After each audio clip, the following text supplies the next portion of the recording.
আজকে ঘুরতে গিয়েছিলাম টাঙ্গাইলের এক ঐতিহ্যবাহী জায়গায়। রাস্তা না চেনার কারণে ভুল রাস্তা দিয়ে যাবার সময় কি বিপদে পড়েছিলাম। ঘুরে এলাম টাঙ্গাইলের বিখ্যাত তাঁতের শাড়ির পাইকারি দোকানগুলো থেকে, আর সেই সাথে খেয়ে আসলাম মালাই চা। নতুন বাসাটাকে নতুনভাবে সাজানোর প্রচেষ্টা।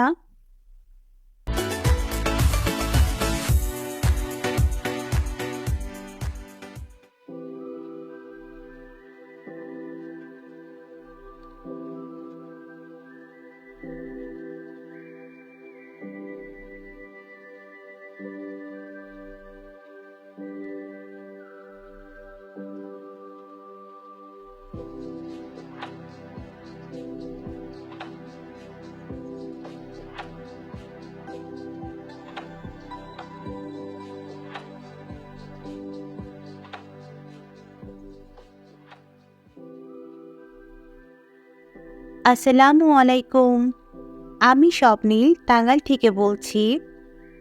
বাংলাদেশি ব্লগার স্বপ্নীল চ্যানেলের পক্ষ থেকে আপনাদের সবাইকে আরও একবার স্বাগত জানাই।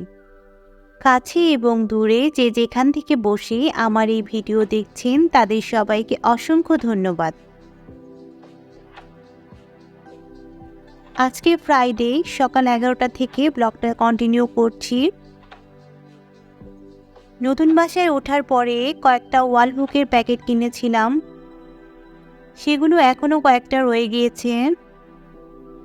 গতকালকে মেয়ের স্কুল থেকে আসার সময় দেখলাম যে একজন বাচ্চার মা আর কি অভিভাবক বসে আছেন। উনি বিভিন্ন ধরনের এরকম হস্তশিল্প প্রোডাক্ট নিয়ে বসে আছেন। আমরা আগে যে বাসাটায় ছিলাম, তো সেই বাসাটায় আমার মেইন দরজার সাথে একটা ওয়াল হ্যাঙ্গিং ডোরবেল ছিল, তো সেটা আমি ঝুলিয়ে রাখতাম। ওইটা অনেক পুরনো হয়ে গিয়েছে এবং প্রায় নষ্ট হয়ে গিয়েছে, তাই নতুন বাসায় আসার পর ওইটা আর মেইন দরজায় লাগাইনি।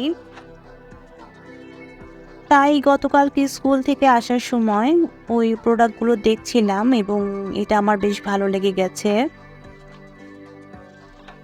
এখন এটাকে আমি মেইন দরজায় টানিয়ে দিব। আমিও বেশ কিছুদিন ধরে ঘরের কিছু জিনিস চেঞ্জ করতে চাচ্ছিলাম, তো একটা একটা করে কিনছিলাম। সবগুলো একসাথে কেনা আসলে সম্ভব হয় না, বাজেটের একটা বিষয় থেকেই যায়। আর সবগুলো জিনিস এক মাসে একবারে কিনতে গেলে দেখা যায় যে সেই পারপাসে অনেকগুলো টাকা চলে যাচ্ছে।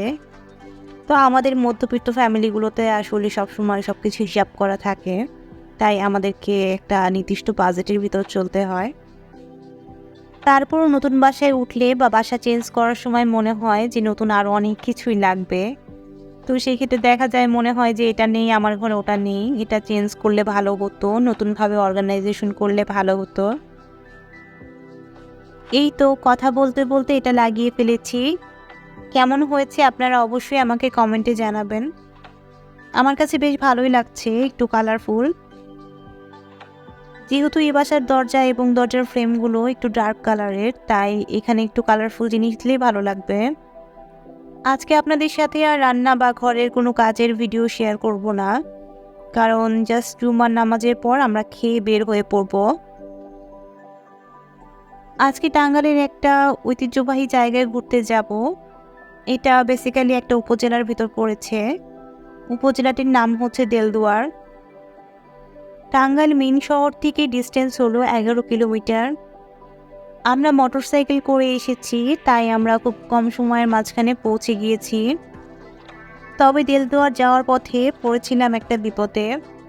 আমার হাজবেন্ড কখনোই কোনো জায়গায় যাওয়ার সময় কখনো একটু প্ল্যানিং করে যায় না বা কোনো ধরনের ম্যাপ দেখে যাবে না, তো এইগুলো বিষয় সবসময় আমি মেনটেন করি।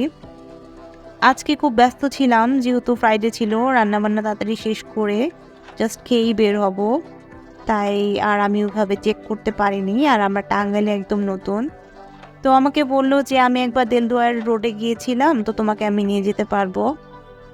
তারপর সে মোটরসাইকেল ড্রাইভ করা শুরু করলো, কিন্তু সে ভুলে অন্য একটা রাস্তা দিয়ে চলে গিয়েছে। অনেকক্ষণ যাওয়ার পর আমার মনে হচ্ছিল যে রাস্তাটা আসলে উপজেলার সাথে কানেক্টেড রাস্তা না, কারণ রাস্তাটা অনেক ছোট ছিল।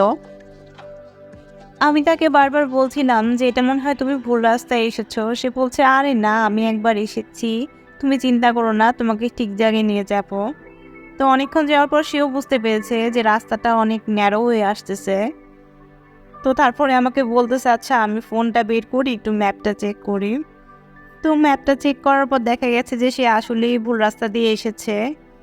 তো কি আর করার, আমরা ভিতর দিয়ে অনেক কষ্ট করে তারপরে আসলাম। সেক্ষেত্রে টাইম আমাদের আরও 25 মিনিট বেশি লেগেছিল।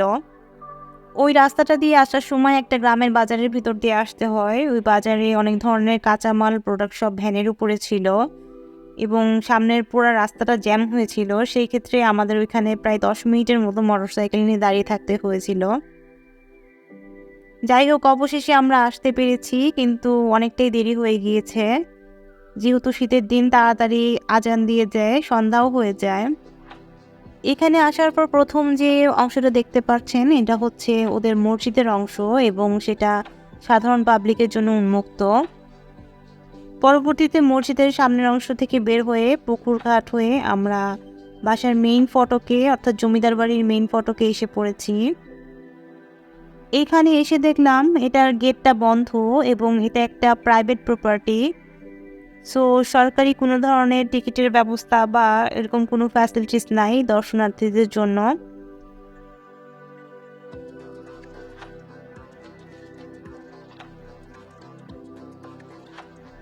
তারপর আমরা স্থানীয় একজন লোকের কাছ থেকে শুনলাম যে পিছন দিকে, বাড়ির পিছনে আরেকটা ছোট দরজা রয়েছে, ওর ভিতরে একজন কেয়ারটেকার আঙ্কেল থাকেন, উনাকে যে বললেই উনি খুলে দিবেন। তো আমরা বাসার পিছন দিকে যখন আসলাম তখন দেখি যে গেটটা একদম বন্ধ, ভিতর থেকে বন্ধ করা।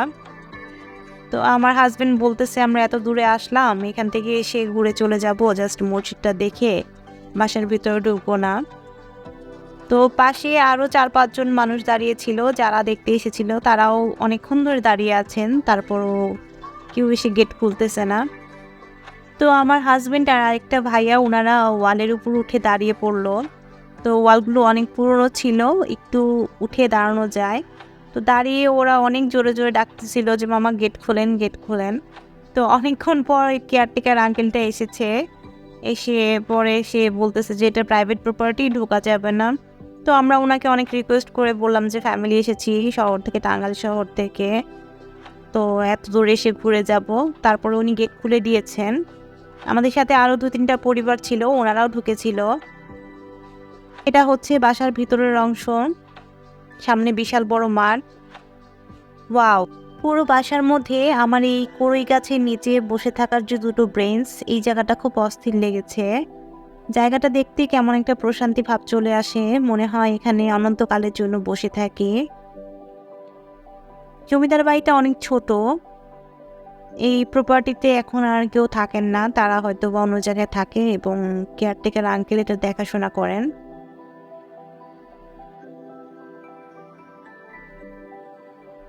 প্রপার্টিটা অনেক ছোট হলেও এটা অনেক পরিপাটি এবং গুছানো, চারিদিকে গাছগাছালি লাগানো আছে এবং নিয়মিত যে যত্ন করা হয় দেখলেই এটা বোঝা যায়। ভিডিওর প্রথমে আপনারা যে মসজিদটা দেখেছিলেন ওইটা সেই মসজিদ, এটা বাড়ির উঠান থেকে দেখা যাচ্ছে। তো এটা মসজিদের পিছন সাইড, আর এটা বাসার ভিতরে ঢোকার মেইন দরজা। তারা পুরাটা প্রপার্টি ওয়াল দিয়ে আবদ্ধ করে রেখেছে আর শুধুমাত্র স্থানীয়দের জন্য মসজিদটা খোলা রেখেছে। এই তো এই সাইড থেকে পিছনের অংশটা দেখা যাচ্ছে।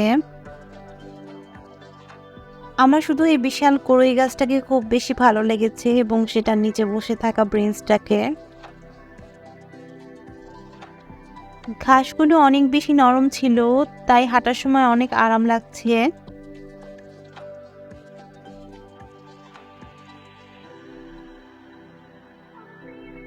এই তো বাসার সামনের গেটের অংশ, যদিও লাগানো দরজাগুলো। আমরা কিছুক্ষণ ফটোশ্যুট করেছি। আমার মেয়ে বাসার ভিতর ঢুকে বলছে, মা এটা তো রাজার বাসা, তো এখানে রাজা রানী কোথায়, রাজকন্যা কোথায়, রাজপুত্র কোথায়? তো ওকে অনেক কিছু বলতেছিলাম যে আছে, সবাই আছে, তুমি দেখতে পাচ্ছ না।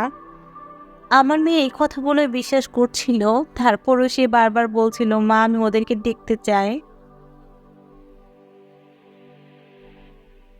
এই তো এইভাবেই নিজেদের মাঝখানে অনেকক্ষণ সময় কাটিয়ে নিলাম। আপনাদের যদি ভিডিওটি ভালো লেগে থাকে তাহলে অবশ্যই আমার ভিডিওটিতে লাইক দিবেন আর সেই সাথে আমার চ্যানেলটি সাবস্ক্রাইব করতে ভুলবেন না। আর যারা আমার চ্যানেলটি অলরেডি সাবস্ক্রাইব করেছেন তাদের সবাইকে অসংখ্য ধন্যবাদ। বের হয়ে চলে আসছিলাম, তখন দেখলাম যে একটা সাইডের দরজা খোলা। তো আমার মেয়ে বলছিল, মা চলো ভিতরে যাই। তো ওকে বারান্দার কাছে নিয়ে গেলাম, যেয়ে দেখি ভিতরের দরজা একদম বন্ধ। আমার মেয়ে দরজা বন্ধ দেখে মনটা খারাপ করে ফেললো।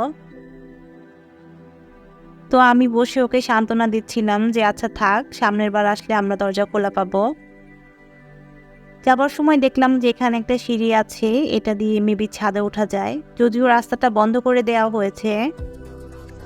এই তো এখন বের হয়ে পড়ছি,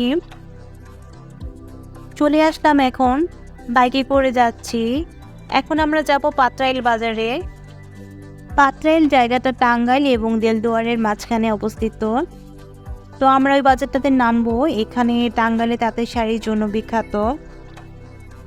এখানে অনেকগুলো তাঁতের শাড়ির পাইকারি দোকান রয়েছে, এগুলো একটু ঘুরে দেখব।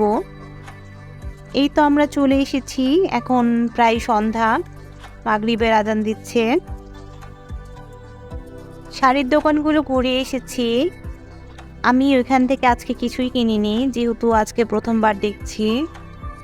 সন্ধ্যা হয়ে গিয়েছিল তাই আর ভিডিও করার সময় পাইনি। এই বাজারে একটা বিখ্যাত চা রয়েছে, যদিও কিছুদিন হলো ভাইরাল হয়েছে, এটার নাম মালাই চা। আজকে ওটা খেয়ে তারপরে যাব।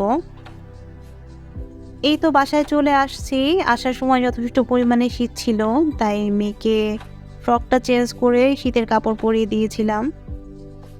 আমার ভিডিওটি কেমন লাগলো অবশ্যই আমাকে কমেন্টের মাধ্যমে জানাবেন। আজকের মতো এখানেই বিদায় নিচ্ছি, সবার সুস্থতা কামনা করছি। আল্লাহ হাফেজ, আসসালামু আলাইকুম।